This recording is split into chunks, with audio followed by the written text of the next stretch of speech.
Hello बच्चों, let's read this question. The question says interface is also known as.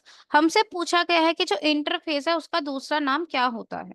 यहाँ पर जो हमारा की कॉन्सेप्ट यूज हो रहा है दैट इज इंटरफेस। इंटर का मतलब होता है बीच में, यानी कि एक ऐसा फेस जो कि दो फेसेस के बीच में आ रहा है, और वो दो फेसेस कौन सी होती है? M phase. इंटरफेस बेसिकली वो फेज है जो कि दो सक्सेसिव एम फेजेस के बीच में आता है। इंटरफेस एक ऐसा फेज है जहां पे सेल अपने आप को प्रिपेयर करती है फॉर डिवीजन। सेल प्रिपेयर करती है अपने आप को डिवीजन के लिए।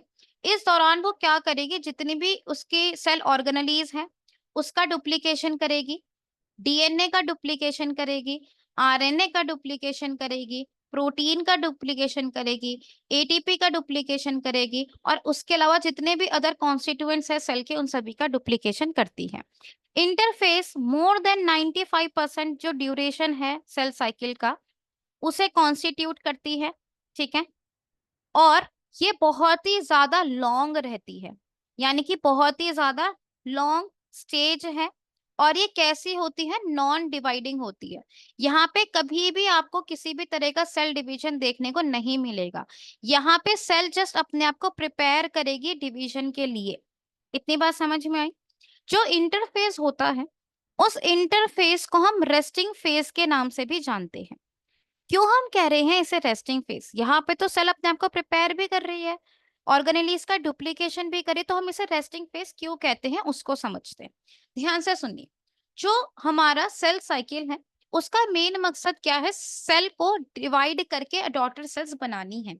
तो यहाँ पर अगर हम देखें तो कोई भी एक्टिविटी ऐसी नहीं हो रही जहाँ पे सेल का डिवीजन हो रहा हो, यानी कि ये एक ऐसा फेज है जहां पे सेल कभी भी अपने आप को डिवाइड नहीं करेगी। सेल डिवीजन नहीं हो रहा है, जबकि सेल अपने आप को बस प्रिपेयर कर रही है डिवीजन के लिए। इसीलिए सेल डिवीजन के रिस्पेक्ट से इस फेज को रेस्टिंग फेज कहा जाता है, क्योंकि यहाँ पे किसी भी तरह का सेल डिवीजन नहीं हो रहा है। ठीक है। तो आइए देखते हैं सारे ऑप्शंस। सबसे पहले वो कह रहा है interface is also known as dividing phase. No, अभी मैंने बताया हम उसको डिवाइडिंग फेज नहीं कहते, ये तो एक नॉन डिवाइडिंग फेज है। सेकंड वो कह रहा है condensing phase. No, condensing phase नहीं होता, क्योंकि यहाँ पर जो भी आपका क्रोमोसोम्स है वो सबसे लीस्ट कंडेंस्ड रहते हैं। ठीक है। फिर वो कह रहे हैं resting phase. Yes, this is correct. क्यों कह रहे हैं रेस्टिंग फेज? क्योंकि यहाँ पे किसी भी तरह का सेल डिवीजन आपको देखने को नहीं मिलता। लास्ट वो कह रहा है सिंथेसिस फेज। नहीं भाई, सिंथेसिस फेज तो एस फेज का नाम होता है।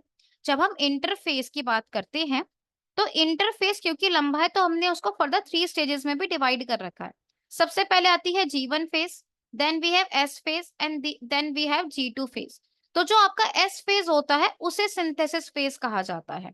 तो इंटरफेस की एक स्टेज है जिसका नाम है सिंथेसिस फेज। इंटरफेस का खुद का नाम सिंथेसिस फेज नहीं है। तो इसके अकॉर्डिंग हमारा जो यहाँ पर करेक्ट आंसर बनता है वो करेक्ट आंसर क्या है? Option C. I hope you understood it well.